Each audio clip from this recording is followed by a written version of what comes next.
ఇలా యూట్యూబ్ కొత్త నిబంధనని తీసుకురావడం జరిగింది.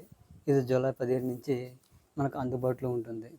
ఈ రూల్ ప్రకారంగా చాలా ఛానళ్ళు డీమానిటైజ్ చేసే అవకాశాలు ఎక్కువ అంటే 100% ఎక్కువ కనిపిస్తున్నాయి. ఇందులో మీరు రీయూజ్ చేసిన కంటెంట్లు అండ్ ఏఐ ద్వారా అండ్ కాపీ పేస్టు ఇలాంటి ఏవైనా ఉన్నా కూడా మీకు జూలై 15 తర్వాత మీ ఛానల్ ఒకవేళ మానిటైజేషన్ అయినా కూడా డీమానిటైజేషన్ అయిపోతాయి. అలాగే కొత్తగా వచ్చిన ఛానల్స్ ఏవైనా కూడా మీరు సొంత కంటెంట్తో మీరు ప్రిపేర్ అయ్యండి. అంతేగాని కాపీ పేస్ట్ చేస్తే యూట్యూబ్ అనేది మీ ఛానల్ అనేది డిలీట్ చేస్తుంది. ఇదొకటి గుర్తుపెట్టుకోండి. దీనికోసం మీరు సొంతగా ప్రాక్టీస్ చేయడం నేర్చుకోండి. కొత్త కంటెంట్ని ఇవ్వండి, వాయిస్ ఓవర్ ఇవ్వండి.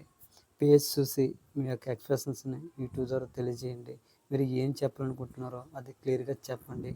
ఓకేనా?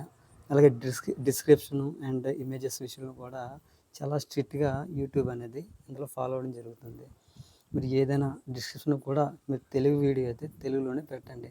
తెలుగుకి ఇంగ్లీష్ పెట్టినా కూడా మీ ఛానల్ అనేది డీమానిటైజ్ అవకాశం చాలా చాలా ఎక్కువగా ఉంది. అలాగే చాట్ జీపీటీ, సోరా వంటి ఏఐ టూల్స్ ద్వారా ఏవైనా కంటెంట్లు మీరు ఒకవేళ రూపొందిస్తే అవి ఒరిజినాలిటీ కంటే ఒక తేడాగా ఉంటే అవి కూడా మీ యొక్క ఛానల్కి ఎఫెక్ట్ అయ్యే అవకాశం ఉంది. మీ ఒరిజినల్ కంటెంట్ ఏంటనేది దాని ప్రకారంగా మీ యొక్క వీడియో అనేది ఉండాలి. అలాగే చాలామంది వేరే వెబ్సైట్ల నుంచి సమాచారాన్ని అండ్ ఇమేజెస్ని కాపీ పేస్ట్ చేసి వీడియోలో అప్లోడ్ చేస్తుంటారు. ఇది కూడా మన యొక్క యూట్యూబ్ ఛానల్ అనేది ఆ ఛానల్పై డీమానిటైజేషన్ అయ్యే ఛాన్సులు కూడా ఎక్కువ ఉన్నాయి. అలాగే మీరు సొంతంగా మీ యొక్క థంబ్నెయిల్ కూడా ఇందులో సొంతంగానే ప్రిపేర్ చేసుకొని మీకు వీడియో తగ్గట్టుగా ఉండాలి. వీడియో ఒకటి థంబ్నెయిల్ ఒకటి ఉంటే ఆ విధంగా నేను కూడా మీ ఛానల్ అనేది డీమానిటైజేషన్ అవకాశాలు ఎక్కువ ఉన్నాయి.